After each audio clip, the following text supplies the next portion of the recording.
Welcome to this month's Millennial Spotlight, brought to you by Lead with Intention. I'm Leslie Bosserman, executive coach and lifestyle strategist, partnering with millennial leaders and their managers.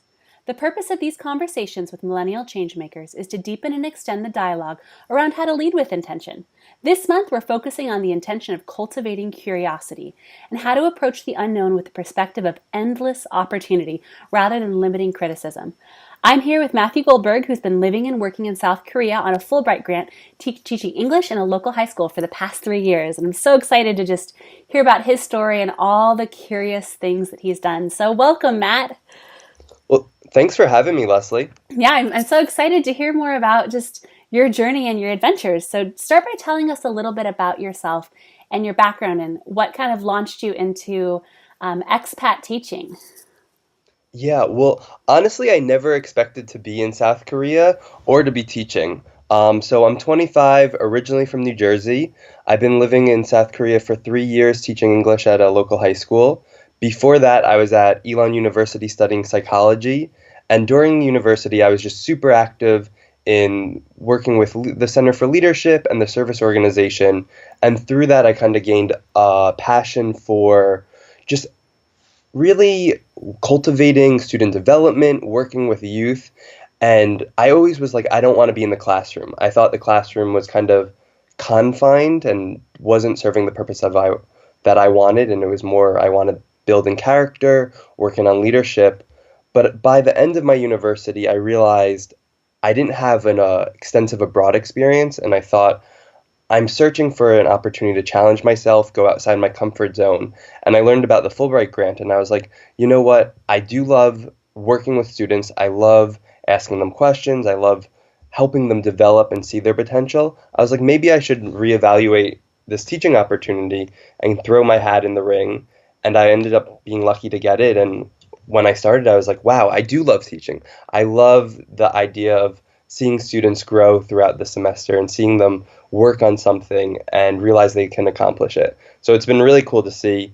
And then through my 3 years at Fulbright, it's just been nice to be a part of different activities and organizations that gives me the enrichment besides just the teaching. So I was really involved with the Korea Bridge Initiative, which is a Fulbright organization that works to shrink the opportunity gap in South Korea. So we provide free creative educational opportunities for students on the weekends. And as the co-director, we really took that program and restructured it and expanded it from having 5 participating students to 25 active students.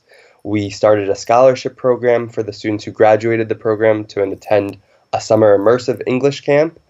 And in addition to that, I was part of the orientation team for Fulbright. So I got to work with other incoming Fulbright ETAs to teach them what it means to be a teacher in South Korea, how to act as a cultural ambassador, and really help them think about their identity and how it will interact and affect their experience. So Wow. I've been able to, yeah, just get some teaching experience, building relationships with my students, and as well as continuing some of my passions for different extracurriculars. That's awesome. And from somebody who also has lived and taught abroad in another part of the world, I know that it takes a really kind of adventurous spirit, open mind, but a really curious heart to do that. So tell me a little bit more about why this theme and this intention of curiosity really speaks to you and why it's so important today. Yeah, so I think for me, curiosity started with the idea and recognition that curiosity helps you go beyond yourself. It helps you see the possibilities. And for me growing up, I was in special ed up until 7th grade. And it wasn't until 6th grade, 6th grade in middle school, that I was like, I'm tired of this. I want to see what I'm made of. I'm tired of being in special education classes while I have friends in mainstream classes. So I went to my parents and my teachers and I was like, can I try this? And the response was no. They were scared that it would be too hard for me, that I would struggle, and they didn't want that.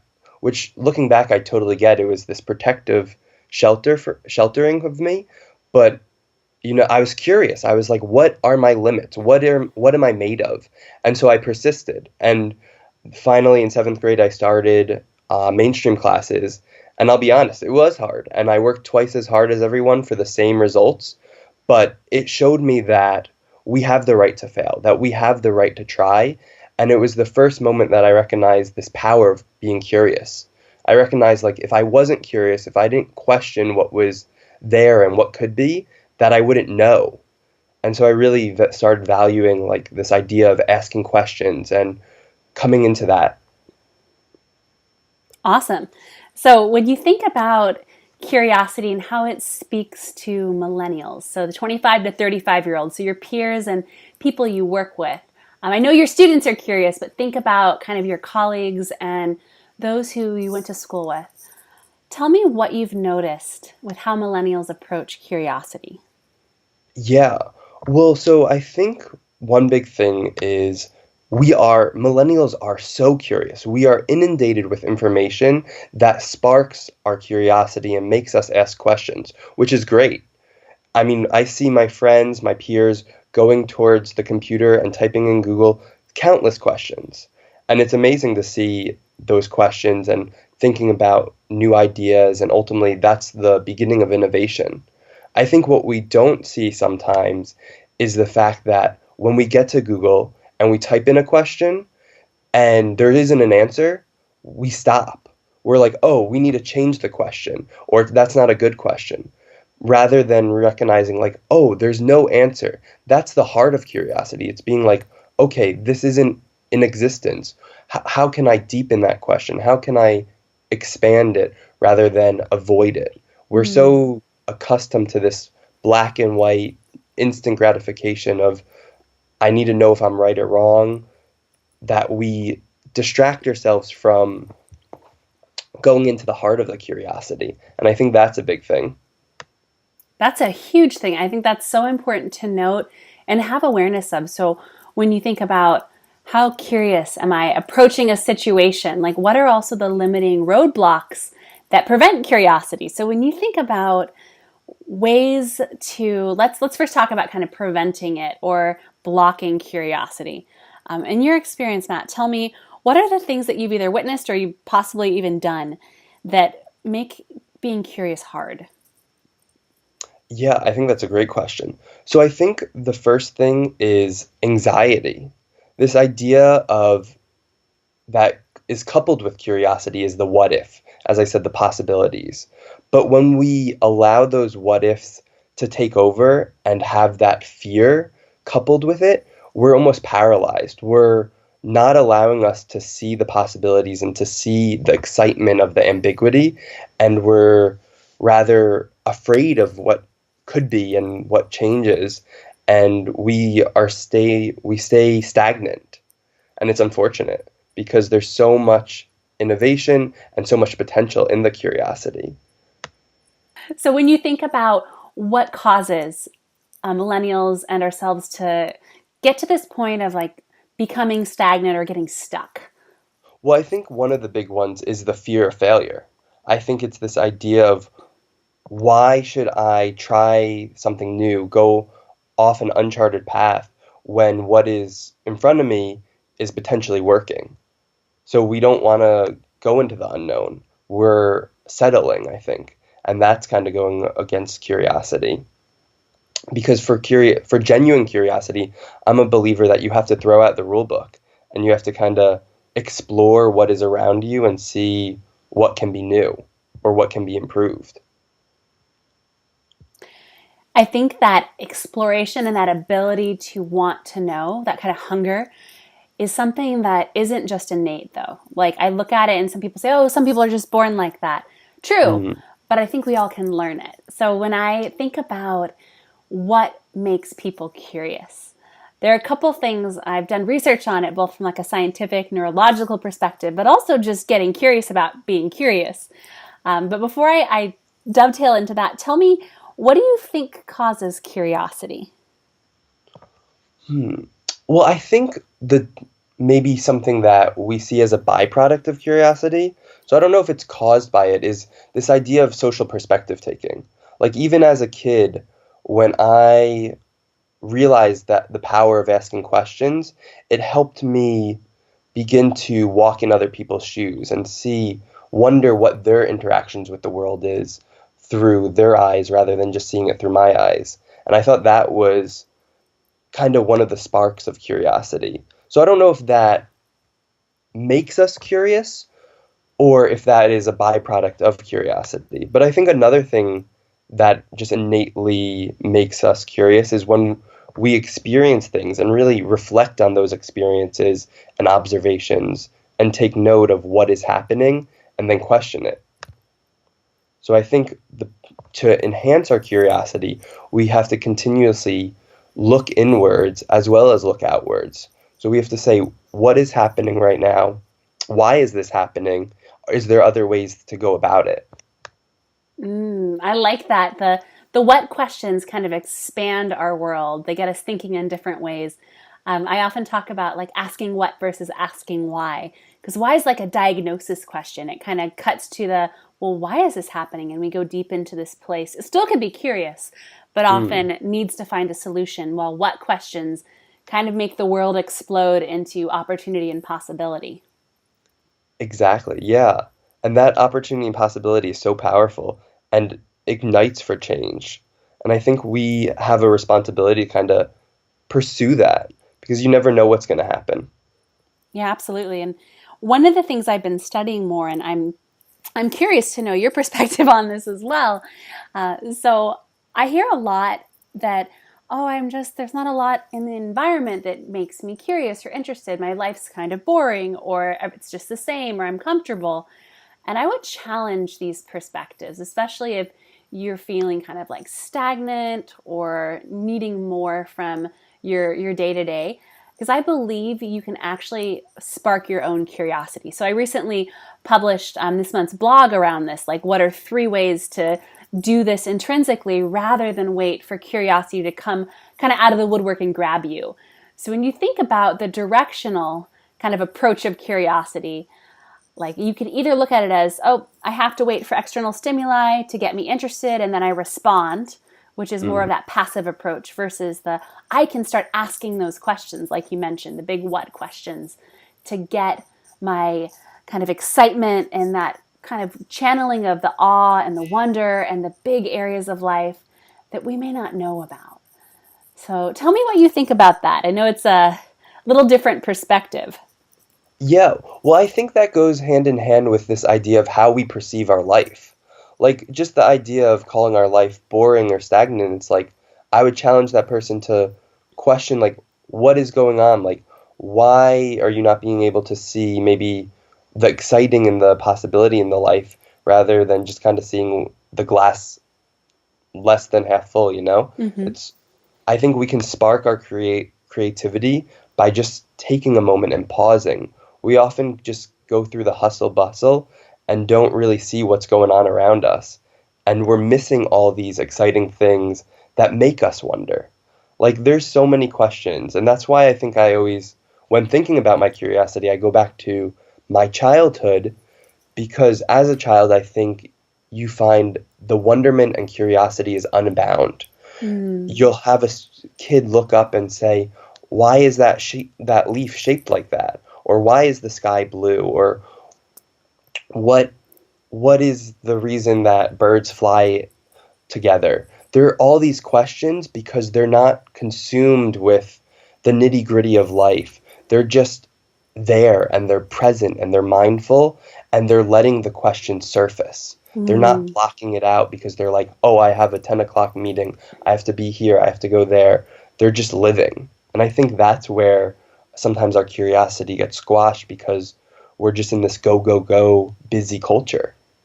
That is so true. As a mom of a very small human, my little 19-month-old Caleb doesn't ask questions yet because he doesn't talk in complete sentences yet. But you can see the wonder and the curiosity, and he'll often go, "Mama, that," and point to something and want to know more about it. Or you can kind of see that just starting, even though language is at like literally the tip of his tongue. And I'm so looking forward to all the why questions. I know some parents dread them. I'm saying this now, right? But some parents look at it as like, oh, it's an annoyance to try to answer them, or they'll end up with, oh, because I said so. And I, as a parent, am really going to strive to answer with honesty and boldness and not squash that and allow my children's curiosity to spark my own. I think that's really powerful. It's like putting on the beginner's mind, kind of an Eastern philosophy, and choosing that, whether or not you're a parent or around small kids on a daily basis, but choosing to look at the world with those fresh eyes. Yeah, and I think what you mentioned of this idea of that your kid or another person's question can spark your own curiosity is really powerful. And I think something of generating and cultivating curiosity that comes with it is listening. So we need to be present and mindful of our observations, but I think it also curiosity comes when we're really listening to another person. Because at the heart of curiosity, it's we're challenging our assumptions, we're questioning life. And we can't do that if we're not listening. If we're asking a question when we already perceive the answer or have an answer in our mind, we're not taking in that information. And we're doing ourselves a disservice because we're limiting our own perspective rather than taking in new perspectives and ideas that will expand and open up new questions and new curiosity. Yeah, it sounds like from this awesome dialogue we're having that one of the key ingredients of curiosity is the willingness to listen and then the willingness to be open. So even if it's a perspective that you don't agree with or you don't want to necessarily hold, still being able to have the capacity to hear it, and instead of being instantly critical of it because maybe it goes against your values or something you held as true in your life, you can still have a curiosity so you can appreciate the other. Like I see this a lot across cultures, especially in a kind of a heated political climate in the US, just this really isolating idea of, well, I don't agree with you, so I can't talk about it. And this is something where I think curiosity can actually be a benefit, where we can hold a level of kind of wonder and curiosity around what someone else believes or thinks, not to prove them wrong or not even to prove ourselves right, but just to hear them and kind of witness their perspective. Totally. Yeah, curiosity comes out of a very, I think, pure place. Whereas, as you said, like maybe in an argument setting or a debate setting, it's very much a power dynamic. And you come in with your mind already closed. Exactly. And it's having that space to say, I care about you and your humanity and your perspectives enough to like suspend my own judgment and my own criticism and get curious. Hmm. And I think the big disconnect, and millennials, I believe, get this more than maybe older generations, although I've seen some excellent examples of people who are Gen Xers and baby boomers do this. So I'm not going to disparage any generation, but just the idea of wanting to know and not needing to have your worldview confirmed by every single person around you, but allowing your worldview to be expanded because other people hold different opinions. Yeah. And I think maybe millennials have a better tendency to carry this or do this in conversations or in life because we've grown up with such an interconnected society and we encounter people of different cultures, people with different backgrounds so often that it's skills that we've had to develop. Exactly. Yeah, it's part of our fabric of just how we engage. So Yeah. when you think about maybe things that get in millennials' way of being curious, we've started talking a little bit about this, or maybe advice that you have for millennials as they continue activating their curiosity. Mm. Yeah, so I think the big thing for something that gets in their way is stopping short of asking the question that doesn't already exist. As I said, like if you can find it on Google, that's a curiosity that is in the safe zone. It's not a curiosity that is going from the wonderment of the possibilities, really challenging yourself to go out and chart new territory. So what advice do you have for millennials who want to either become more curious or really activate their curiosity? Oh, yeah, right. So, for my advice, I think one big thing is curiosity is about going beyond yourself.